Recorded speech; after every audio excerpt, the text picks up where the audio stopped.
அன்பு நெஞ்சங்களே, அனைவரையும் இது தெரியுமா நிகழ்ச்சியில் வரவேற்கிறேன். இன்னைக்கு ஆனி திருமஞ்சனம் அப்படின்னா என்ன? ஆனி மாசத்துல உத்திர நட்சத்திரத்தன்னைக்கு நடராஜ பெருமானுக்கு பண்ணக்கூடிய அபிஷேகம் ஆராதனை தான் ஆனி திருமஞ்சனம்.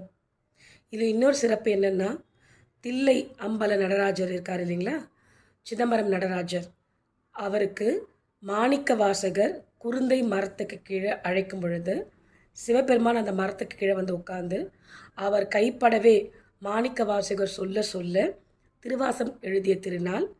மேலும் தன்னுடனே மாணிக்க வாசகரை கூட்டிகிட்டு போய் ஜோதியாக ஐக்கியமான திருநாளும் இன்றைக்கி தான்.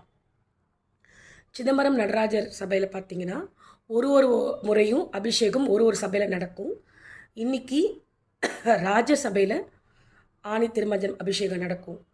காத்தாலேருந்து 6 மணி நேரம் அவருக்கு வந்து பால், தயிர், விபூதி, தேன், இளநீ, மஞ்சள் இதெல்லாம் வச்சு அபிஷேகம் ஆராதனை நடக்கும்.